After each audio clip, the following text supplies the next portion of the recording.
एक बार जोरदार तालियां हो जाए। हमारे बीच में आदरणीय जगदीश मीना जी की उपस्थिति है। दूंगा काव्य पाठ के लिए, एक बार जोरदार तालियां हो जाए।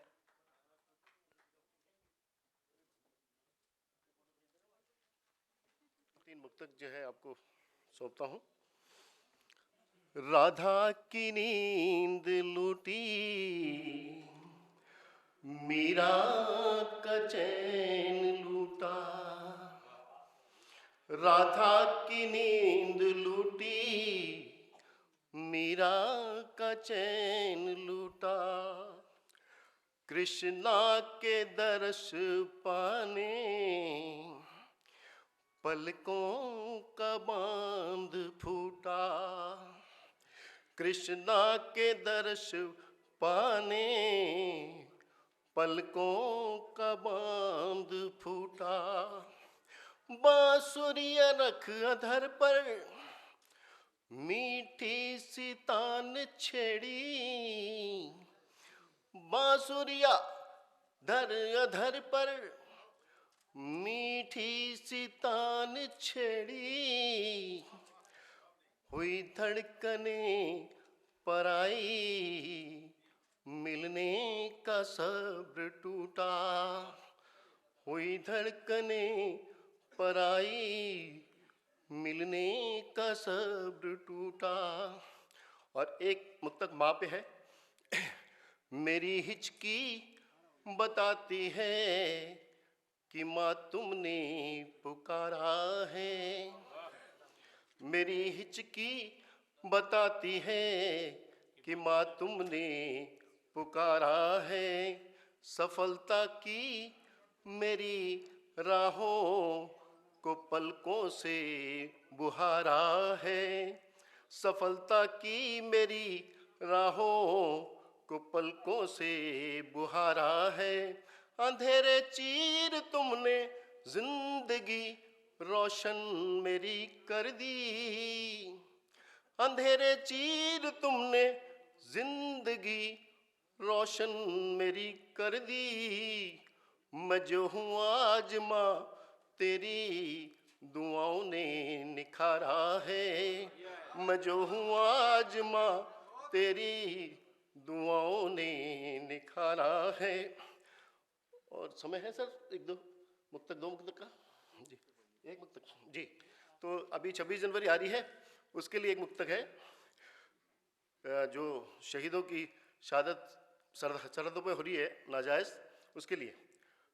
शहादत सैनिकों की नित बढ़ाती रोष भारत का। शहादत सैनिकों की नित बढ़ाती रोष भारत का। कि दुश्मन को मिटा दे तो न होगा दोष भारत का। कि दुश्मन को मिटा दे तो न होगा दोष भारत का। उबलता खून तनी मुट्ठी लिए आंखों में अंगारे। उबलता हूँ तनी मुट्ठी लिए आंखों में अंगारे। अब उबलता खूं तनी मुट्ठी लिए आंखों में अंगारे। तिरंगा हाथ में लेकर करो जय घोष भारत का। तिरंगा हाथ में लेकर करो जय घोष भारत का। शुक्रिया। एक बार जोरदार तालियां हो जाए मीना जी के लिए। दोस्तों, अब मैं मंच की ओर आगे बढ़ रहा हूं। पसीने की खुशबू को लिखने वाले गज़लकार खालिद आज़मी साहब से मैं दरख्वास्त करता हूं कि एक बार वो मंच पर आ जाएं और अपना कलाम भी पेश कर लें। एक बार जोरदार तालियां हो जाएं।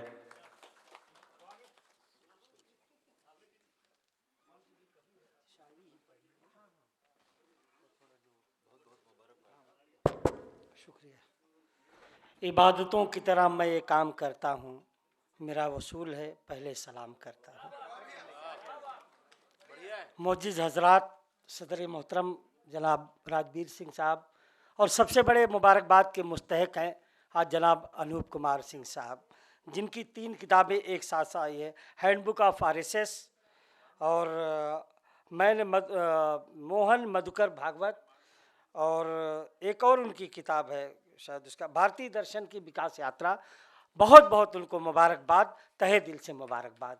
और हमारे अंतर्राष्ट्रीय अध्यक्ष नारायणी संस्था के शुक्ला जी, मनोज जी, सबको इजाज़त के साथ और आपकी भी इजाज़त के साथ सवाल एक कि आज हमारी किताब का यहाँ रिलीज़ किया गया और सबसे पहले 28 अक्टूबर को लखनऊ में इंटीग्रल यूनिवर्सिटी में रिलीज हुई थी। तो इसके बारे में थोड़ा सा बोल के हमारा फ़र्ज़ है कि इस किताब की कुछ शायरी भी आप तक पहुँचाई जाए। दोस्तों, सबसे बड़ा सवाल जो आज है, हिंदी और उर्दू के बीच की जो एक खाई है जिसे दो ज़बानें बांट दी गई हैं कि दोनों मौसीरी बहनें कही जाती है, हमारा मानना बिल्कुल अलग है। हिंदी और उर्दू दो भाषाएं है ही नहीं है, सिर्फ लिपियों का अंतर है, ज़बान दोनों एक है। अल्लामा शफीक जौनपुरी ने कहा था कि उर्दू भी हमारी है, हिंदी भी हमारी है, एक खालदा खानम है, एक राजकुमारी है। वो परंपरा जो शुरू हुई, अगर पूछा जाए कि उर्दू का पहला शायर कौन, तो सबका जवाब होगा अमीर खुसरो। और पूछा जाए कि हिंदी का पहला कवि कौन, कोई नहीं कहता, सब अमीर खुसरो कहता है। तो जब अमीर खुसरो साहब लिखते थे कि जेहाल मिस्की मकुम तगाफुल दुराए नैना बनाए बतिया, फिर आगे क्या कहते हैं कि सखी पिया को जो मैं न देखूं कैसे गुजारूं अंधेरी रतिया। ये उर्दू और हिंदी दो जबानें नहीं हो सकती। कोई ढूंढ के ला दे कि उर्दू हिंदुस्तान की जो क्षेत्रीय भाषाएं हैं उसके संगम से बनी। इस टेबल पर अगर उर्दू के शब्दों को रख दिया जाए और हर भाषाओं से कह दिया जाए कि अपने शब्द ले जाइए, तो 3-4 लफ्ज उर्दू के पास बचेंगे। जैसे सूरज का भ्रंश सूरज उर्दू में आया, चंद्र का भ्रंश चांद, और एक चाय जो है प्योर उर्दू जबान का है बनाया हुआ। तो इस विवाद से हट करके हमें बात करनी चाहिए और दोनों जबानें अपनी हैं। शायद भारतेंदु हरिश्चंद्र पहले हिंदी कोई जानता भी नहीं था हिंदुस्तान में। उसके पहले वली दक्कनी, सिराज औरंगाबादी और तमाम और राजा शिव प्रसाद सितारे हिंद उर्दू के माहिर, और तमाम ये ज़बान जो है उर्दू ज़बान इस मुल्क की ज़बान है।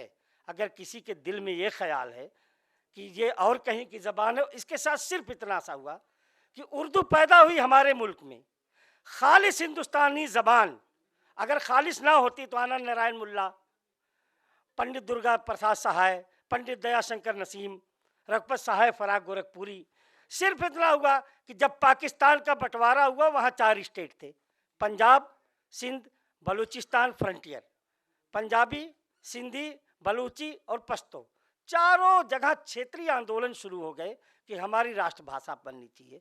और जिन्ना तो दिमाग के तेज ही थे, एक देश लेके गए थे, उन्होंने उर्दू को थोप दिया पाकिस्तान पर। आज भी हम पाकिस्तान गए थे, अगर वहाँ एप्लीकेशन पाकिस्तान में दे दिया जाए उर्दू में तो उठा के फेंकते, तो पंजाबी नहीं आती। ये हालात है। तो इसलिए आप याद कर लीजिए कि उर्दू हिंदुस्तान की खालिस ज़बान है। आज भी हम इनकलाब जिंदाबाद का तोड़ नहीं ले पाए हैं, इनकलाब जिंदाबाद ही कहते हैं। बहरहाल चलिए, बात हो गई पसीने की खुशबू लिखने का मकसद था। आप सोचते हैं कि पसीने की खुशबू कैसे होती है। जहाँ हम गए हमसे सवाल किया गया, तमाम पत्रकारों ने सवाल किया कि पसीने में कैसे खुशबू हो सकती है। लेकिन हम आपको बताना चाहते हैं कि पसीने में एक खुशबू होती है, महसूस करने का तरीका होता है। आपको लगता नहीं है कि अपने बच्चे के पसीने से माँ को खुशबू आती है, उसे लिपटाती है। बाप को अपने बच्चे के पसीने से खुशबू नहीं आती, आती है। और जो लायक औलादे होती हैं अपने माँ बाप के पसीने की खुशबू महसूस करते हैं।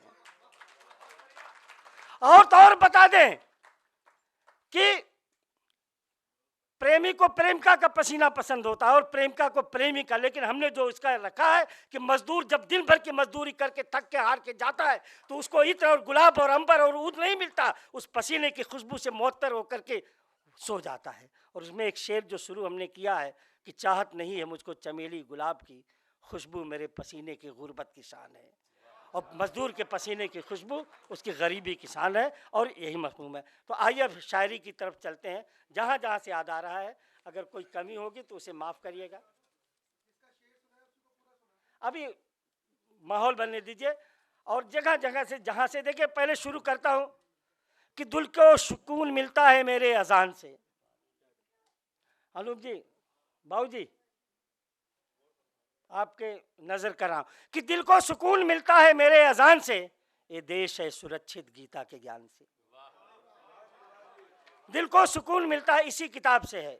जो भी सुनाएगी इसी किताब का। भी अगली किताब हमारी तैयार हो गई, एक हफ्ते में आपके पास आएगी, अवध का चांद। और तीसरी भी शब निसात भी तैयार हो चुकी है कि दिल को सुकून मिलता है मेरे अजान से, ये देश है सुरक्षित गीता के ज्ञान से। और कश्मीर मेरे मुल्क की इज्जत का है सवाल, कश्मीर मेरे मुल्क की इज्जत का है सवाल, महकी हुई फजा है वहां जाफरान से।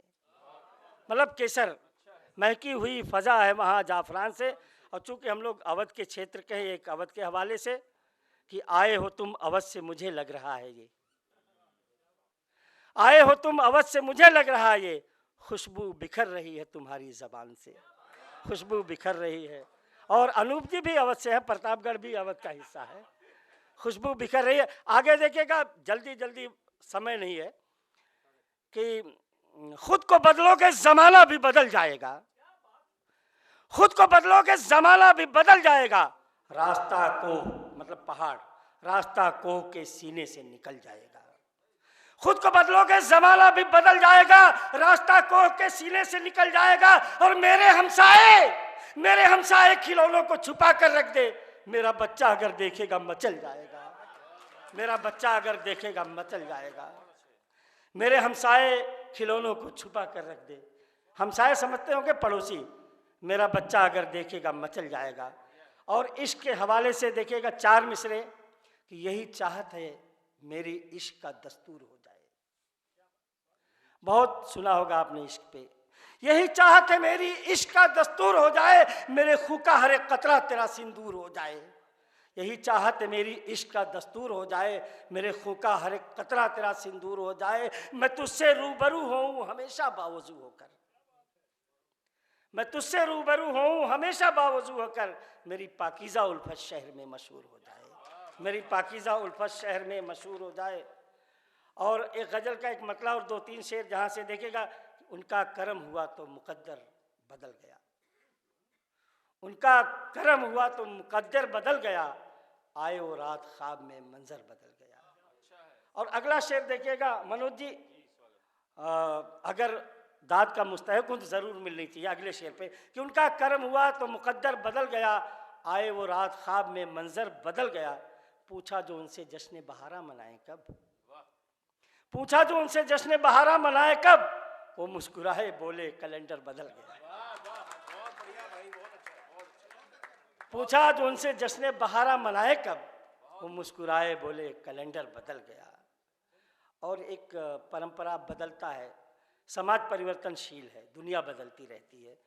ख़तों से पहले कौवा कबूतर ख़त, फिर जो है कोरियर, अब देखिए SMS और व्हाट्सएप आ गया कि पैगाम भेजने का कहाँ सिलसिला रुका, पैगाम भेजने का कहाँ सिलसिला रुका।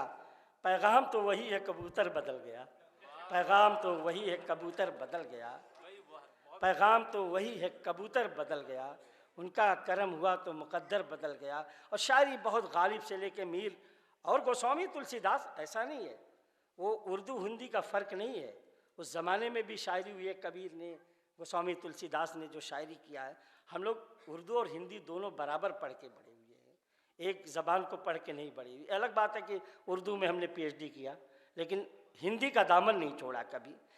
कि देखेगा कि मुमकिन नहीं है फैज़ क़यामत तलक रहें, फैज़ अहमद फैज़ बहुत बड़े शायर हुए हैं।